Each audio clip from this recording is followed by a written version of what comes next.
बिस्मिल्लाह, अल्हम्दुलिल्लाह वस्सलातु वस्सलाम अला रसूलिल्लाह वाला आलिहि व अस्हाबिहि अजमईन अम्मा बाद। रबिश रहली सदरी वयस्सिर ली अमरी वहलुल उक़्दतम मिन लिसानी यफ़क़हू क़ौली। अस्सलामु अलैकुम व रहमतुल्लाहि व बरकातुहू। आज के सेशन में हम बात करने वाले हैं वितर नमाज के बारे में। आज हम देखेंगे कि वितर नमाज क्यों ज़रूरी है और किस लिए इसको छोड़ा नहीं जा सकता है। साथ ही इसके बारे में कुछ फैक्ट्स देखने वाले हैं हम आज, जो शायद आपसे पहले आपको नहीं पता होंगे, ठीक है। क्योंकि बहुत सारे ऐसे बातें हैं वितर के बारे में जो मुझे भी अभी रिसेंटली ही पता चली हैं, तो मैंने सोचा आपके साथ मैं इसको शेयर ज़रूर करती हूँ। और फिर दूसरे पार्ट में यानी दूसरे हिस्से में वीडियो के हम बात करेंगे दुआए कुनूत के बारे में। 2 तरह के दुआए कुनूत पढ़े जाते हैं और उनके बारे में तर्जुमा और तफसीर थोड़ा सा देखेंगे, ठीक है। तो देखिए, सबसे पहले वितर नमाज जो है ना, ये एक स्पेशल रात की प्रेयर होती है और ख़ास बात ये है कि आप इसको ऑड नंबर में पढ़ सकते हैं। वितर का मतलब भी ऑड होता है, यानी कि 1, 3, 5, 7, 9 जितना भी आप चाहें इसको पढ़ सकते हैं। यूजुअली हमारे यहाँ पर एक ये ट्रेंड है कि हम लोग 3 रिकात ही पढ़ते हैं वितर, क्योंकि नबी सल्लम सबसे ज़्यादा शायद 3 रिकात पढ़ते थे। लेकिन ये एक ऑड नंबर ऑफ़ नमाज होती है जहाँ पर आप कितने भी रिकात पढ़ सकते हैं। अगर आप बहुत ही ज़्यादा जल्दी में हैं तो आप इसको 1 रिकात भी पढ़ सकते हैं, और यूजुअली जनरली जैसे कि हम 3 रिकात तो पढ़ते ही हैं।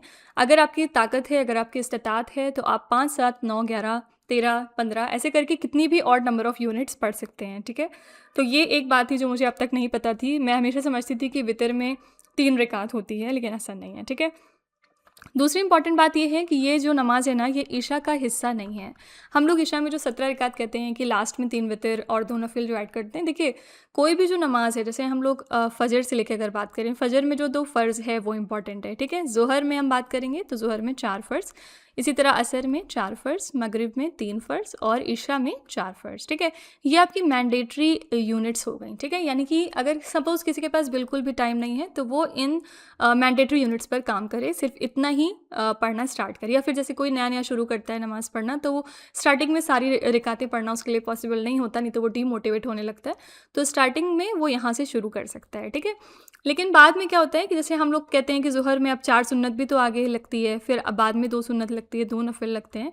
तो ये सब आपके लिए फिर ऑप्शनल हो जाते हैं। यानी कि देखिए, इसमें कुछ सुन्नतें ऐसी होती हैं जो सुन्नतें मुअक्कदा होती हैं, मतलब जो ज़्यादा इंपॉर्टेंट सुन्नतें हैं। जैसे कि ये जो 4 सुन्नत है ज़ोहर की और जो 2 रकात सुन्नत की है। मगरिब में जो हम 2 सुन्नत पढ़ते हैं यहाँ पर, ये भी आपकी सुन्नत मुअक्कदा है।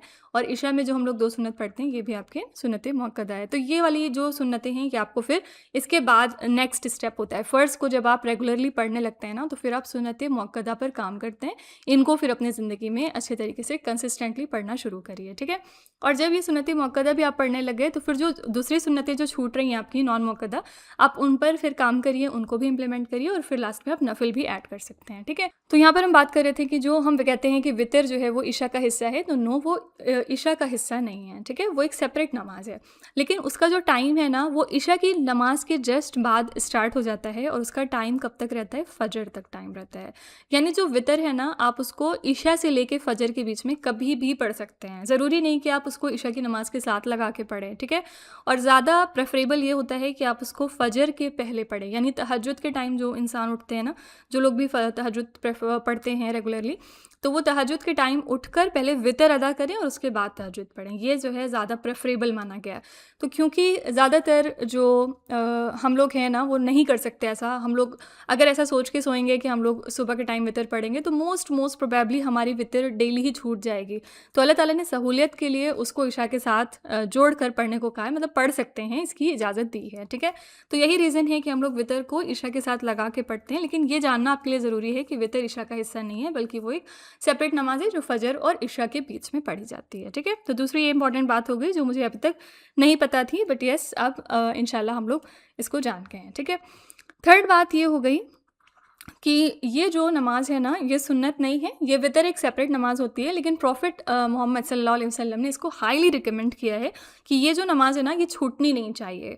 इसीलिए कहा जाता है जब इशा में अगर आपके पास बिल्कुल भी टाइम नहीं है, तो आप क्या क्या पढ़ सकते हैं? फिर 4 फ़र्ज़ तो मैंडेटरी है पढ़ना, वो आप छोड़ेंगे नहीं क्योंकि आपको नमाज़ पढ़नी है, ठीक है।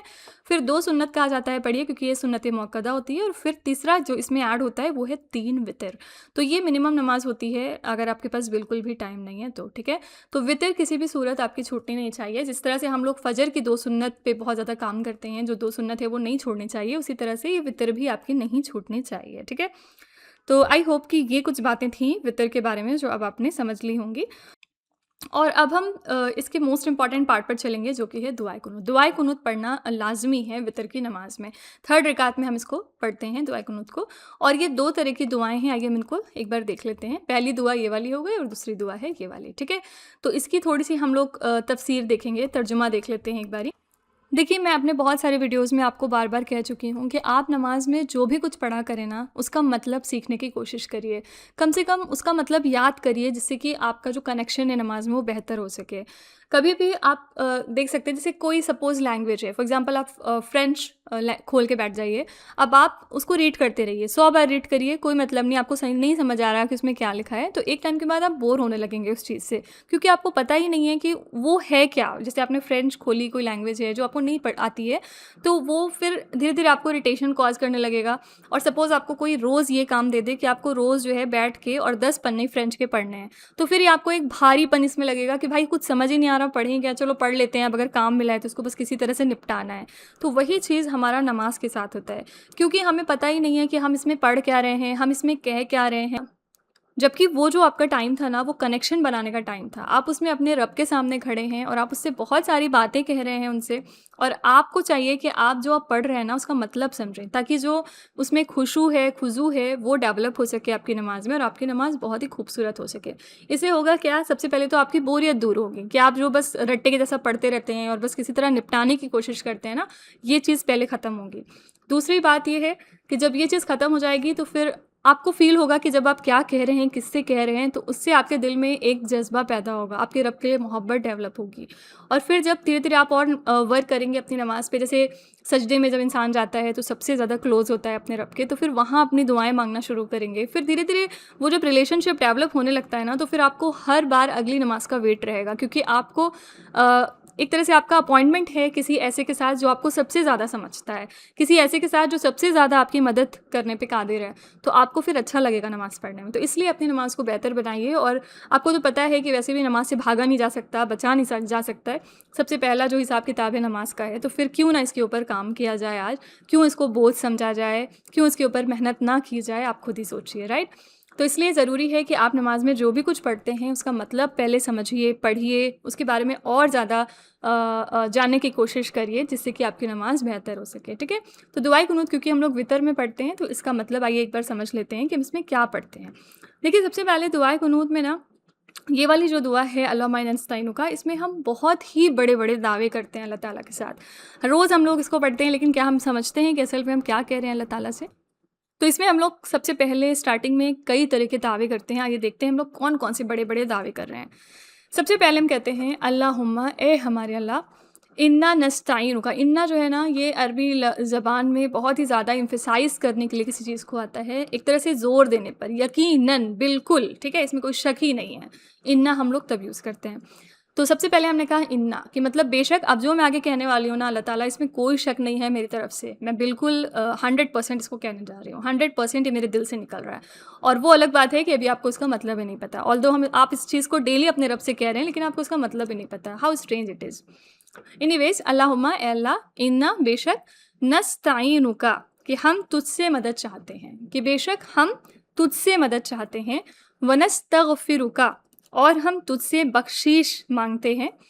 यहाँ पर हमने क्या कहा कि बेशक हम तुझसे मदद चाहते हैं, बेशक हम तुझसे मगफिरत मांगते हैं, वनुमिनु बिका, और हम ईमान लाते हैं तुझ पर, वतवक्कलु अलैका, और हम तुझ पर ही भरोसा रखते हैं, ठीक है? हम देखिए कितने बड़े बड़े दावे कर चुके हैं। पहला हम, कि सबसे पहले हम तुझसे मदद मांगते हैं, तुझसे बख्शीश मांगते हैं, और हम तुझ पर ईमान लाते हैं, वनतवक्कल अलैका, और हम तुझ पर ही तवक्कल रखते हैं, तुझ पर ही भरोसा रखते हैं। मेरी ज़िंदगी में जो भी प्रॉब्लम चल रही है, नो मैटर, अल्लाह ताला, मेरा भरोसा आप हैं, ठीक है?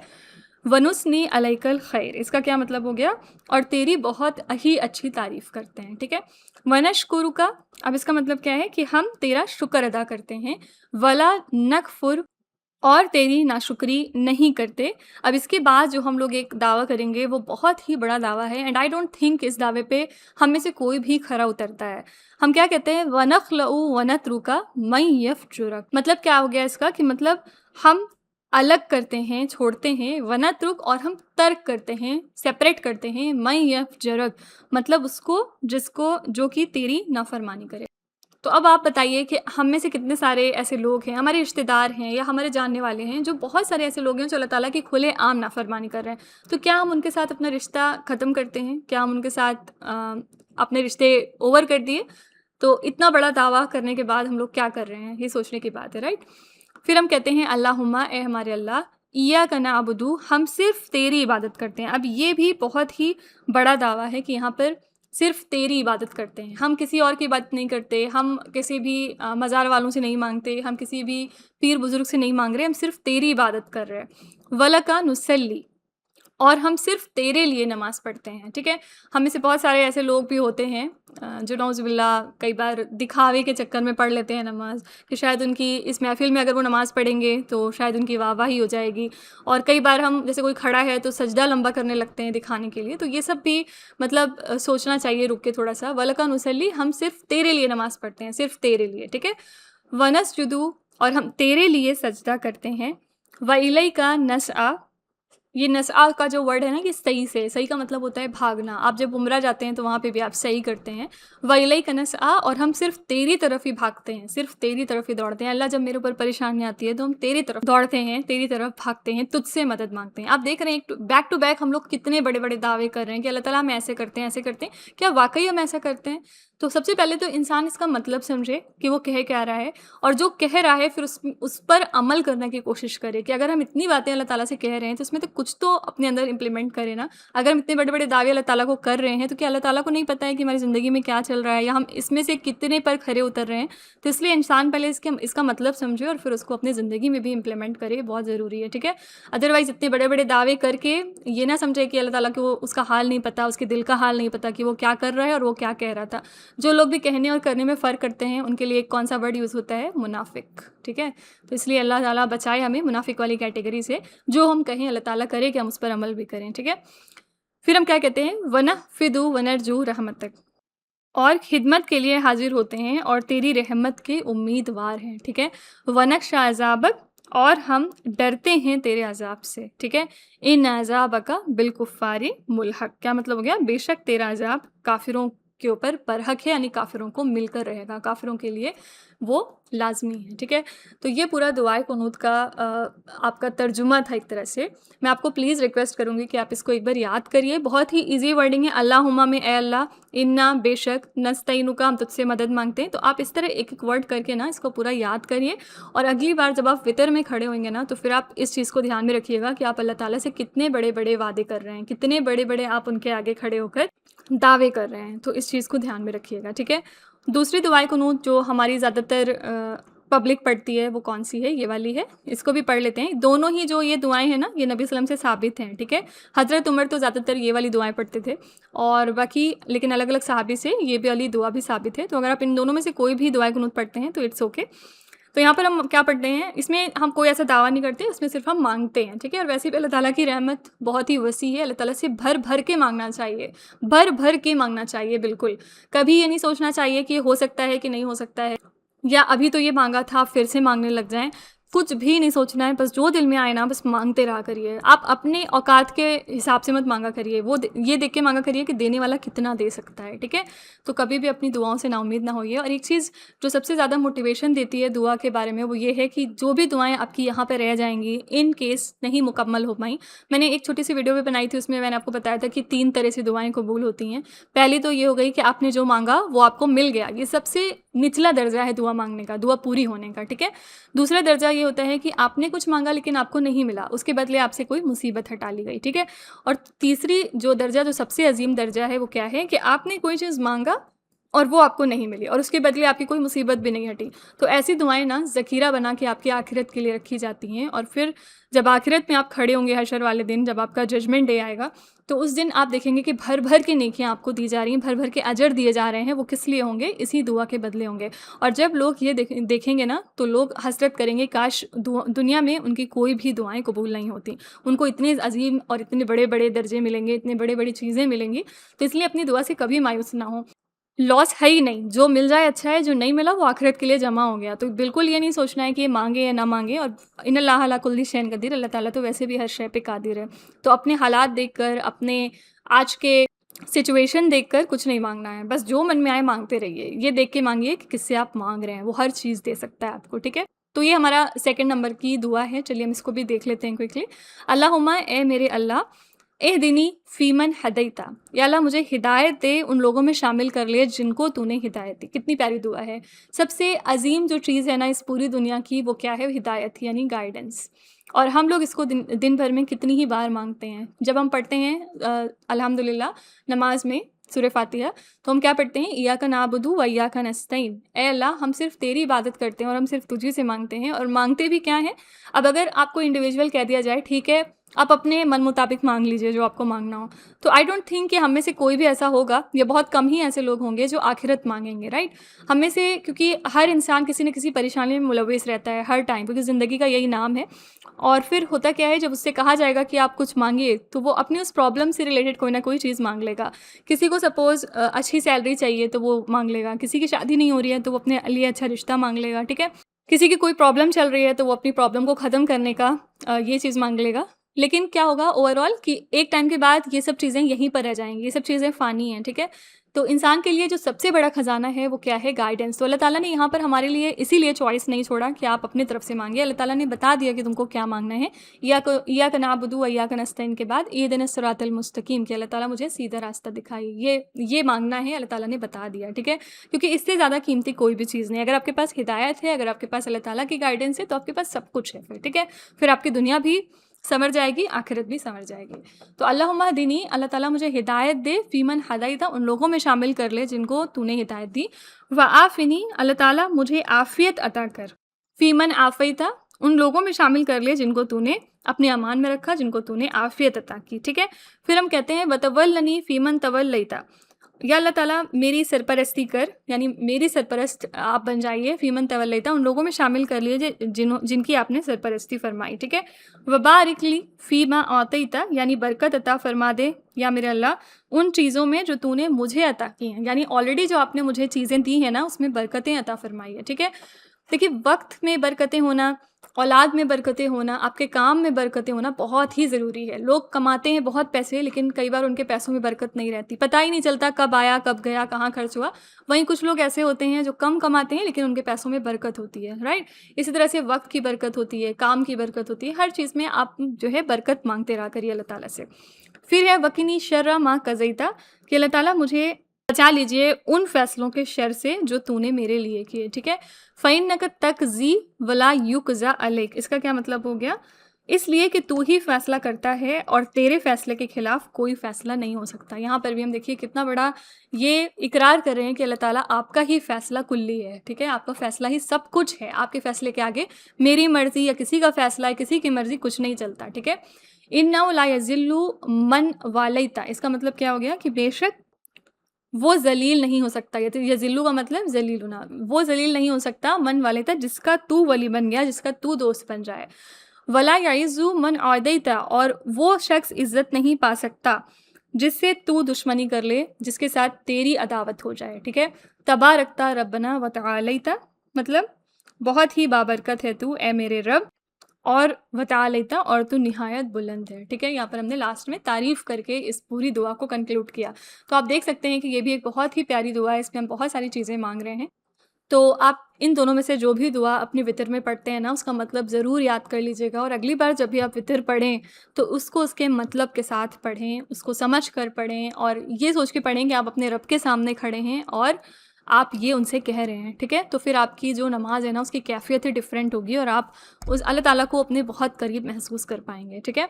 तो अल्लाह ताला हमें कहने, सुनने और बोलने से ज़्यादा अमल पे आमादा करे, हमें अमल की तौफ़ीक दे, वही सबसे ज़्यादा इंपॉर्टेंट है एट लास्ट, ओके? तो अल्लाह ताला मेरा कहना और आप सबका सुनना सब कबूल करे। आपने जो यहाँ पर वक्त दिया, अल्लाह ताला इसके बदले आपको बेहतरीन अजर अता करे, दुनिया आखिरत दोनों में आपको सुरगुरू करे, मेरी दुआ है अल्लाह ताला से। तो चलिए फिर नेक्स्ट सेशन में मिलते हैं। Till then stay tuned. अस्सलाम वालेकुम व रहमतुल्लाहि व बरकातुहू।